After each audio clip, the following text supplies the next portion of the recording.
comme tous les matins, nous sommes en train de quitter le séminaire français pour aller rejoindre le Saint-Siège et le Synode des évêques. Figurez-vous que nous faisons le trajet 4 fois par jour, 2 à l'aller, 2 au retour, ce qui nous fait quand même 10 km. Voilà, une bonne heure et demie de marche tous les jours. Et c'est excellent pour notre santé. Nous sommes à la deuxième partie de notre synode.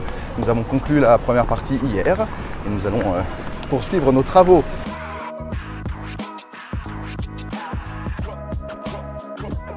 Alors je suis arrivé dans la salle Paul VI et je voudrais vous montrer un spectacle magnifique. Un expert du synode qui est en train de travailler. Alors je sais vaguement ce que c'est qu'un expert comptable.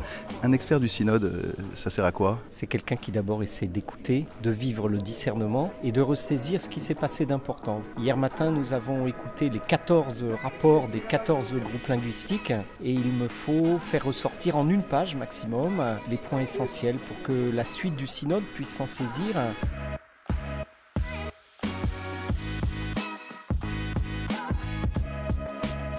Le Père Macaire nous montre le ciel. Magnifique. Chers amis, c'est la deuxième semaine de notre synode et je voudrais vous partager quelques impressions. Je trouve que les jeunes participent de plus en plus dans notre assemblée synodale. J'ai été très marqué par le fait que la référence à la parole de Dieu était absolument omniprésente. Sans cesse, les pères se réfèrent à l'expérience de Jésus avec ses apôtres qui sont jeunes. Nous entrons maintenant dans une dimension profonde de réflexion, de discernement, autour des questions de l'accompagnement des jeunes, de leur formation, de leur mission dans l'Église. J'attends un nouveau souffle, un nouveau souffle, une joie d'être Église, une joie de croire, une joie de découvrir la confiance en Dieu. Ce que j'attends de l'Église, c'est que l'Église permette à chaque jeune de se sentir vraiment à part entière, de se sentir membre de l'Église, que chaque jeune sente qu'il a une place dans l'Église, qu'il sent qu'il fait partie de l'Église, qu'il sent qu'il est écouté, qu'il est compris et qu'il est accompagné.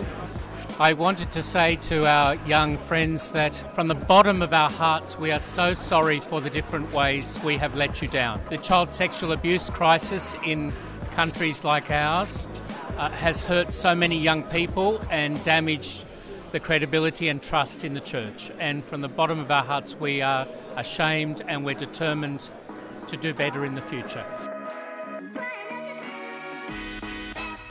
Nous sommes à la canonisation de Paul VI, d'Oscar Romero et de 5 autres bienheureux. Et je suis à côté d'un évêque roumain. Les jeunes veulent qu'ils soient encore considérés comme une partie importante de l'Église et qu'ils puissent développer leur mission avec beaucoup plus de force et en ayant peut-être plus de structures qui soient attentives à leur formation et à leurs problèmes.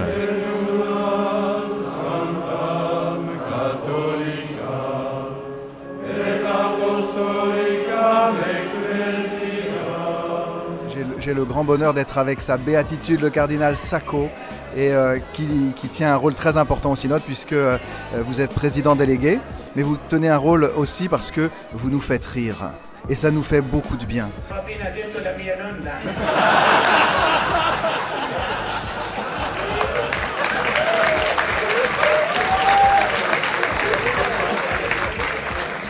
Alors, on ne va pas parler d'humour là, mais j'aimerais que vous rappeliez aux jeunes Français la situation de l'Irak et ce que vous vivez. Je crois que le synode, c'est une grande grâce pour l'Église. L'Église qui bouge, l'Église qui veut aller vers les gens qui sont marginalisés, aujourd'hui aussi persécutés pour leur foi. Et pour nous les Irakiens, mais aussi les Syriens, les chrétiens, c'est un grand appui que toute l'Église pense à nous. Il y a la solidarité, il y a aussi la proximité, mais surtout il y a la prière. Et ça nous donne beaucoup de courage, beaucoup d'espérance. C'est pour cela, malgré tout, j'ai pu dire quelques barzelletta, donc une histoire drôle. Oui, pour faire lire les évêques et aussi parce que l'atmosphère c'est un peu pesante. Je suis heureux aussi, avec mes frères évêques français, d'avoir rencontré des communautés qui nous aident à prier, qui vivent ce synode avec nous, comme par exemple la communauté de Thésée, que nous sommes allés rencontrer. Nous avons prié avec eux, nous avons partagé notre repas avec eux, nous avons rencontré les sœurs de Mère Teresa et nous recevons en permanence des témoignages de ces communautés qui prient pour nous. Merci à ces communautés de vivre le synode avec nous.